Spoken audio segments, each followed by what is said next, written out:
Assalamualaikum. Nama saya Muhammad Syafiq Ashraf bin Abdul Malik daripada kelas DTP 3B. Hari ini saya akan menerangkan 5 topik berkaitan dengan dasar alam sekitar negara. Yang pertama, saya akan menerangkan latar belakang.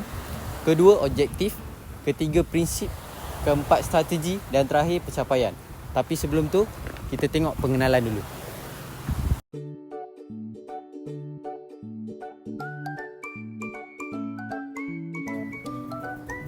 Dasar alam sekitar merupakan satu pendekatan holistik yang dirangka untuk memastikan kelestarian alam sekitar serta keseimbangan antara pembangunan dan perlindungan alam.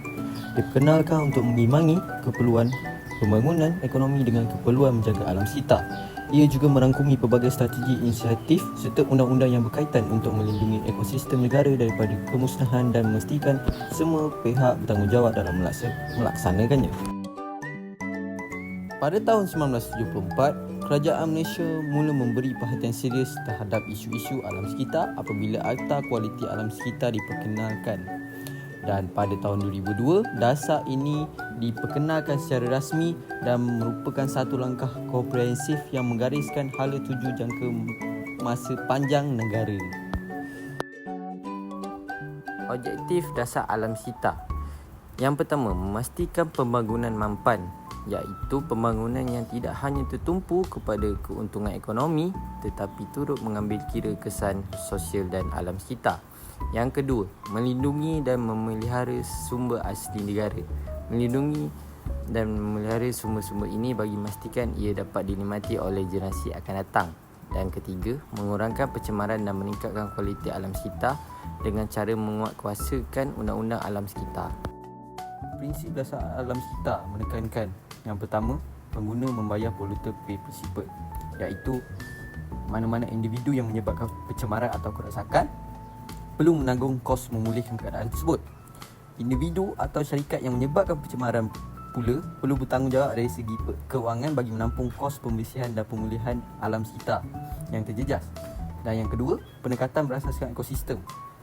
Pengurusan sumber alam perlu mengambil kira keseluruhan ekosistem dan bukannya melihat sesuatu isu secara berasingan. Kesemua elemen alam sekitar perlu diurus secara menyeluruh dan bersepadu bagi mengekalkan keseimbangan ekosistem. Antara strategi yang dirangka oleh dasar alam sekitar ini adalah yang pertama, pengurusan sumber alam secara lestari. Ia menekankan bahawa penggunaan sumber alam hendaklah secara berhemah dan tidak berterusan supaya tidak mengancam kelangsungan sumber tersebut. Contoh seperti pembalakan pengurusan tanah yang cekap dan pemeliharaan kawasan tahan air. Dan yang kedua, pengurangan pencemaran dan pemulihan kualiti alam sekitar dengan menekankan penguatkuasaan Akta Kualiti Alam Sekitar 1974, pemantauan dan pengurusan sisa pepejal, mengurangkan pelepasan gas rumah hijau dan pencemaran air.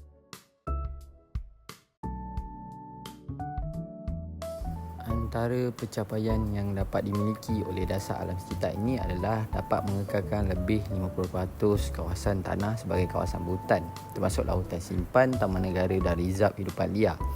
Dan yang kedua, daripada Akta Kualiti Alam Sekitar 1974 yang mengenakan hukuman dan penalti yang lebih berat, hasilnya kita dapat melihat pengurangan insiden pencemaran sungai dan peningkatan kualiti udara di kawasan perindustrian utama. Antara pencapaian lain adalah program-program pendidikan, kesedaran alam sekitar yang dianjurkan oleh kerajaan maupun NGO telah berjaya meningkatkan pengetahuan awam tentang kepentingan menjaga alam sekitar.